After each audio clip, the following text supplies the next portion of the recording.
Hi there, historians. My name is Tyler Elker, and this is my video presentation for Dr. Bruce's history class. My character is a man named Herodotus, who is considered to be the father of history. However, that name would actually apply to Thucydides, but Herodotus stole his thunder. Figuratively, of course. Now, I know that name is a lot to handle right now, so bear with me. But for a lot of you, you might not know who Herodotus is. In fact, I just found out about his name recently when I looked up the instructions for this presentation. Now, there aren't any pictures, but let me give you a quick glimpse of who Herodotus was. Thanks, Real Life Tyler. So, you might be wondering, Herodotus? Who is this guy, and what's this guy's deal, and where does he come from? Well, he was born in the year 484 BC and lived until 425 BC. He was born in a economic port within Asia, in southwestern Asia Minor called Halicarnassus. He was born from a Greek Syrian or Korean merchant family. Sorry for I can't pronounce that word correctly. And he was heir to the traditional Ionian rationalism. And this will dominate his later life, as I will later explain. But it is important to note that Halicarnassus is within the Persian Empire. He was born in the Persian Empire, and this will actually inspire him later to write his histories. Now I'm going to let real Tyler Elker explain this to you. Thanks, audio recorded Tyler. So, Herodotus would grow up as what would be known as the classical era of ancient Greece. This is during a time where philosophy and tensions between Greece and the Persian Empire are rising and increasing, and it all kicks off with the Ionian Rebellion. And this is also important because he is living in Halicarnassus at this time. And as he grows up, he is born from a Greek merchant family. And his family would actually not have very favorable views and would actually participate in certain activities against Persia. And his family would be exiled to the island of Samos off the Asian Minor and Greek coast. This is where he stayed for a little bit part of his life, but then moved back to Asia Minor to participate in a anti-Persian rebellion. However, as we all know, the Ionian revolt did not go well. So that rebellion also failed as well. After that, he was set out to pursue what would later be known as the Greco-Persian War. So, how did he record his histories? Well, he set out over the entire ancient world to try and find out how the Greeks and the Persians got into this war. Now, he was born a little after the start of the war, by only a few years. So it took him a while to actually set out to record the histories because he wasn't there to witness the actual events. But how he did it is he traveled around the battles and he would interview the populace and the stories that revolved around what had happened. He wrote down accounts of the Battle of Marathon, Salamis, and even other parts of the war, including as far as the Battle of Thermopylae in the 300, which I am going to demonstrate in this clip right here. Here at Thermopylae, King Leonidas met his formidable Persians. This is where we hold them. This is where they die. Earn these shields, boys! Here they come!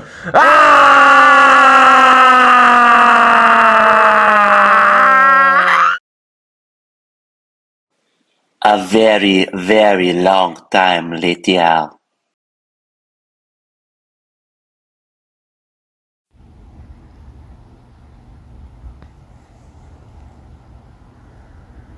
What a great day to write history. Here, the 300 brave Spartans defended Thermopylae against the thousands of Persians, and this is where they died honorably.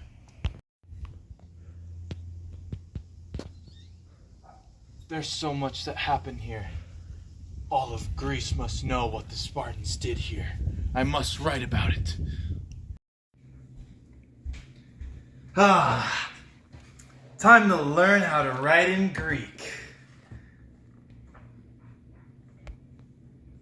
Oh. Ugh. Well, I can't write in my own language, and I can't write in Greek. What am I supposed to do? Oh, yeah!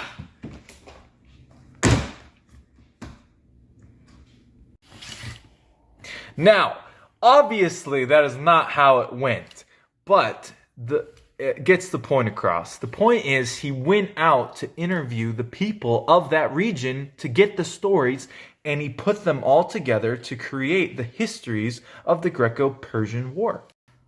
It is also important to note that during his time in Asia Minor as a boy, he witnessed the fleet assemble to invade Greece. It wasn't just the Ionian Revolt. He witnessed the fleet that would actually assemble to go over the Aegean and attack Greece. So you might be wondering, how did he sort of evolve into this role of the father of history? Well, while he was growing up, in his family, he was born into sort of this Ionian sense of rationalism. And as a boy, he was interested in sort of the causes and origins of certain things, even the pantheon gods that the Greeks worshiped for so many years. He wasn't confined to a particular sense of events. And he was fascinated not only by what history revealed about human nature in the world, but he was also interested in the Greek myths such as the Battle of Troy and Homer's story. While he was writing the histories, he also wanted to demonstrate the superiority of Greek thinking. While he was disappointed in the distrust among the city-states, he actually did believe that Greek culture was superior to Persia's. However, he wanted to undermine the assumptions about the Persian Empire as well as non-Greek cultures. And this didn't just include just men. He wanted to undermine the view that women weren't able to have intelligence. And he also believed that men needed to think harder about their place in the world. And this is how he sort of rose up into his role as the father of history and of anthropology. So, now that we know a little bit about his background, the major events, and how he wrote his histories, what about his personality? What was Herodotus like? Well, I am going to let this clip speak for itself. Ugh. It's too hot out here. How am I supposed to tell history to people like this? I gotta wait till there's more cloud cover. Ugh. 3 hours later. The shade. I feel a lot better now. Alright, let's do this. And at the battle... Where did everybody go? I was about to tell the history of ancient Greece from beginning to end. So, after watching that clip, you could probably guess his ego was very, very high. In fact, in that clip, what it demonstrated was that Herodotus would not read his histories or speak about them unless there was ample cloud cover and if he was comfortable. That's how highly he regarded himself.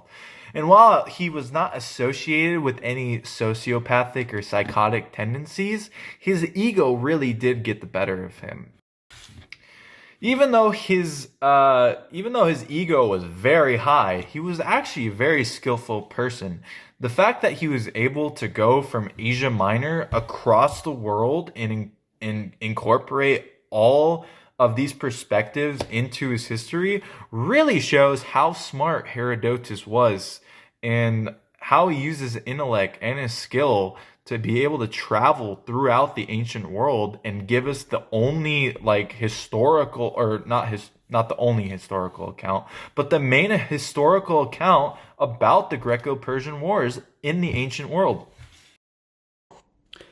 After Herodotus wrote about the Greco-Persian War, he would later take a lot of critiques by many ancient scholars, including the title of the Father of Lies by the Roman orator Cicero. So you might be wondering, what are some of these critiques? Well, in the ancient world, as well as future scholars after that, they believe that Herodotus wasn't as analytical as Thucydides because of his inclusion of these ancient Greek myths and folklore. They believe that because they intertwined with his histories, it made him less credible. And Herodotus, the reason why he included these is because he believed that there was a connection between the divine as well as the natural world. And that's why he incorporated them in his histories, is because he believed that they went hand in hand, and they did to a certain extent within ancient Greece. So, now that we know about his backstory, the major events of his life, and how he wrote the histories, and a little bit about his personality, what legacy did he leave behind? Well, considering the fact that our main historical account of not only the Battle of Thermopylae, but also just the Greco-Persian War in general, I'd say he left a very, very, very important legacy behind, with us being able to picture what happened during that war, as well as other factors related to ancient Greece. Now, some negative aspects about his life could be that we don't necessarily know how true certain events are in his histories. Because that is the main account of the Greco-Persian War, it is very hard for us to sort of cross-check what happened, because that's all we have to go off of. However, he did stand the test of time, and in my opinion, he is the real father of history, despite what others like Thucydides might say about him. I hope you enjoyed this presentation. Please let me know what you think. Any criticism will be fine. Good luck on the midterm, and I hope you enjoyed.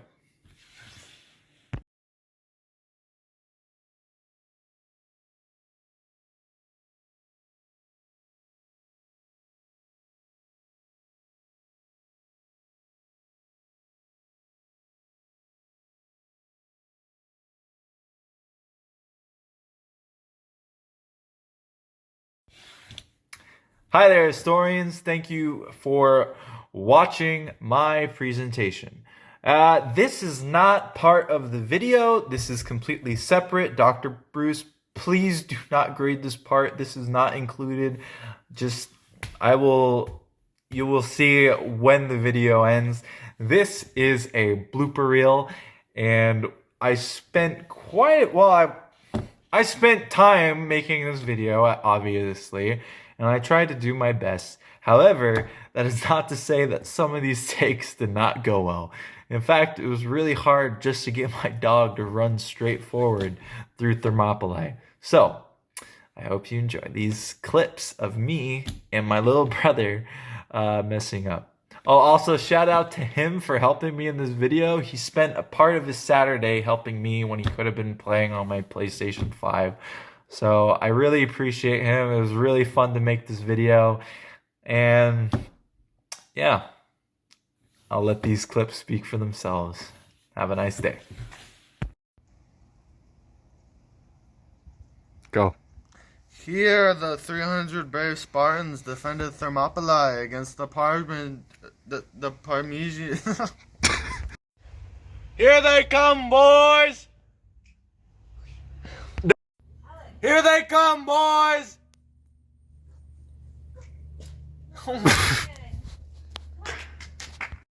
Here they come, boys! Here the 300 brave Spartans defended.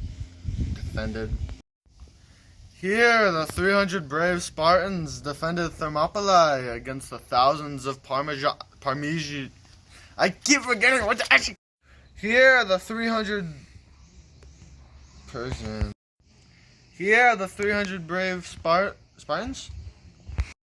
Here, the 300 brave Spartans defended Thermopylae against the. Stop smiling! Here, the 300 brave Spartans defended Thermopylae. Here, the 300 brave Spartans defended Thermopylae against the thousands of Parmesians, and this is where they died. How am I supposed to write anything about history? No one's gonna read in my language, and I can't write in Greek either. Ugh. What am I gonna do? Oh yeah!